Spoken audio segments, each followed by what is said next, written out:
This city is amazing. But I'm telling you, if you could have been here 25 years ago and seen what we saw, you either had to be scared or you had to have a lot of faith that something could happen. This took a lot of actors. It took corporations, it took a medical school, all sitting at the table saying, how can we make this work? We've done a good job of developing downtown, but there should be a halo of development, but that halo doesn't shine across the highway. Winston and Salem originally were two separate entities. Salem was founded by the Moravian Church, and Winston was the commercial district. But we have always been, up until recently, a manufacturing town. In huge factories in Winston-Salem, Durham, and Reedsville, the long process which started in the field culminates in the manufacture of best-known brands of cigarettes and smoking tobacco. Everything had been going so well, we really didn't feel the need to import any businesses or import talent.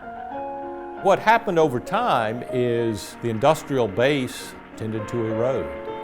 Textiles went abroad, tobacco manufacturing became much more automated, so it left the community in difficult straits. Long years of careful aging are still necessary before this tobacco will be ready for final processing. They were employing 18,000 people. Now they're down to about 2,500. We came up with the idea of let's bring in a consultant to analyze what we have that we can build on. What they said was, you've got to build on your intellectual capital at Wake Forest School of Medicine.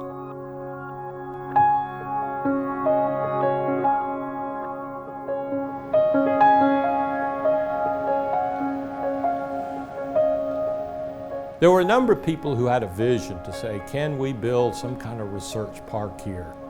Several people in our medical schools say, long-term, we're going to need more space for our research labs.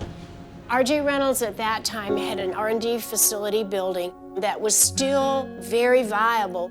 So Reynolds agreed to sell that building to Wake Forest School of Medicine for $1 million.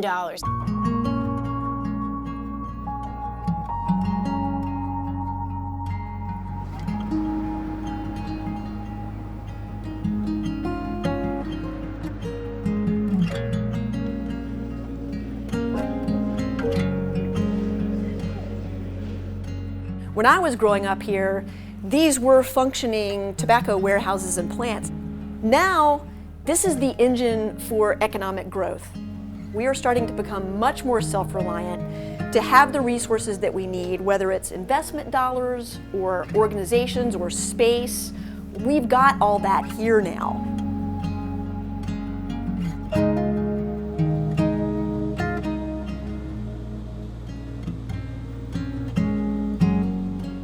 Had it not been for the healthcare industry and some of the assets we have here, I really don't know what we would have done, because that's where our job growth came. But what Dr. Atala brought was people coming here because of the research and the science that he's doing. We started this work in the early 1990s, but this is before the term regenerative medicine was even coined. Our goal today is just to keep increasing the number of tissues and organs that we can put into patients.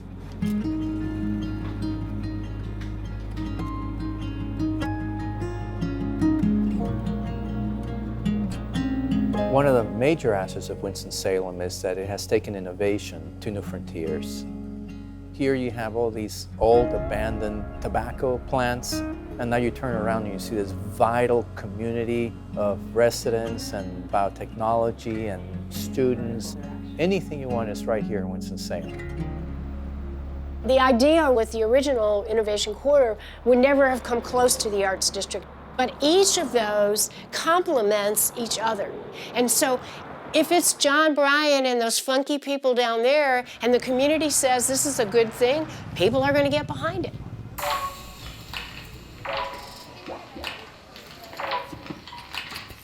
When we were growing up, it seemed like it was kind of a ghost town downtown. The businesses just kind of dried up and the factories were shuttered.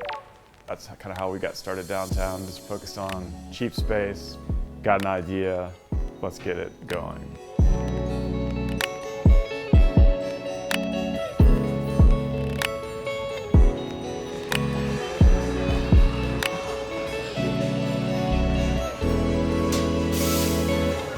less sort of enlightened intention. The newer projects have more intention to make sure that folks don't get completely left behind.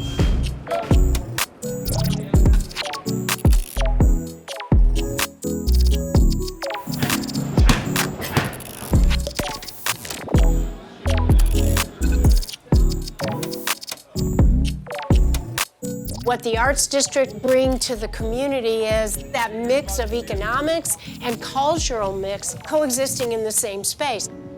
And the Goler community and some of the things that they've done, it all makes the mix so much richer.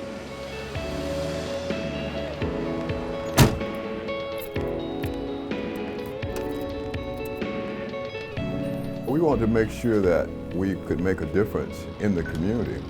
Downtown was starting to change, and we would have been the last African-American property owner in downtown. Winston-Salem had a very strong black economy at one time.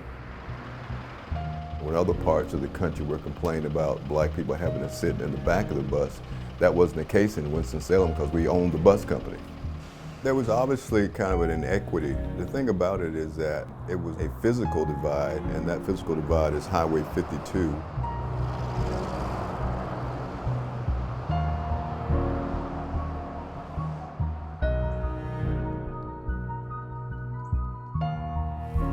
When we initially started, our goal was just to operate in the downtown area.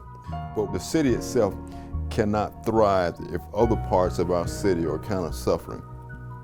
You're talking about an area of town that the average income is $15,000. When you concentrate poverty in a particular part of town, you're not going to have great outcomes.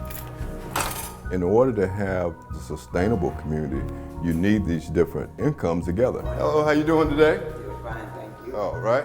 We set the table for a lot of development, but it feels kind of validated in a way to know that what we had in mind 20 years ago is still cutting edge, so to speak. We still got a long ways to go. Hello, how you doing? There's still a lot of people that are left out of the system, but I feel fairly optimistic about what's happening in Winston-Salem. Winston-Salem still faces huge challenge when it comes to how do we prepare all of our citizens to partake of this innovative economy. We are working across geographic boundaries, we are working across industries, and when you've got that sense of alignment, there's really no stopping the entrepreneurial spirit here. That's how this community has worked. There's no easy answers. But I look back 30 years, there were no easy answers then. We didn't know what to do. But we said, we're going to do something, we're going to figure this out, and this community will do it again.